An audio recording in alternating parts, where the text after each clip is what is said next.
আগুনে পুড়িয়ে দেওয়া হয়েছে ফ্যাসিবাদের মুখাকৃতি মোটিফ। নববর্ষের শোভাযাত্রা উদযাপনের জন্য শেখ হাসিনার মুখাকৃতির আদলে ওই মোটিফ বানানো হয়। আংশিকভাবে ক্ষতিগ্রস্ত হয় আরেকটি মোটিফ, শান্তির পায়রা। তবে কে বা কারা এই মোটিফগুলো পুড়িয়েছে তা জানা যায়নি। এই ঘটনায় দুঃখ প্রকাশ করেছে ঢাকা বিশ্ববিদ্যালয়ের চারুকলা অনুষদ।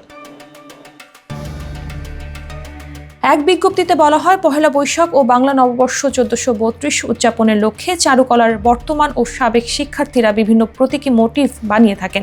সে ঐতিহ্য মেনে এবারও আনন্দ শোভাযাত্রার জন্য বিভিন্ন প্রতিকৃতি মোটিফ তৈরি করেন শিক্ষার্থীরা। নির্মাণ করা হয় প্রতীকী দানবীয় ফ্যাসিস্টের মোটিফ। মূলত ক্ষমতাচ্যুত শেখ হাসিনার মুখাবয়ের আদলে ওই মোটিফটি বানানো হয়েছিল। ঢাবি কর্তৃপক্ষের তথ্য মতে, চারুকলা অনুষদের দক্ষিণ পাশের গেট সংলগ্ন জায়গায় প্যান্ডেলের ভেতরে ওই মোটিফগুলো রাখা হয়েছিল। 12 এপ্রিল ভোর 4টার দিকে অজ্ঞাত ব্যক্তিরা মোটিফগুলোতে আগুন দেয়। শোভাযাত্রার প্রতিকৃতির নিরাপত্তার দায়িত্বে থাকা মোবাইল টিমের সদস্যরা সে সময় ফজরের নামাজ আদায়ের জন্য গিয়েছিল বলে জানান ঢাকা বিশ্ববিদ্যালয়ের প্রক্টর। তার ভাষ্যে ওই সময়টাকেই আগুন দেওয়ার জন্য বেছে নেয় দুষ্কৃতকারীরা। জুলাই আগস্ট গণ অভ্যুত্থানের চেতনাকে সামনে রেখে এবার নববর্ষের প্রতিপাদ্য ঠিক করা হয় নববর্ষের ঐক্যতান, ফ্যাসিবাদের অবসান। এই প্রতিপাদ্যকে সামনে রেখে এবারের প্রধান মোটিফ ছিল ফ্যাসিবাদের মুখাকৃতি। এটির উচ্চতা 20 ফুট।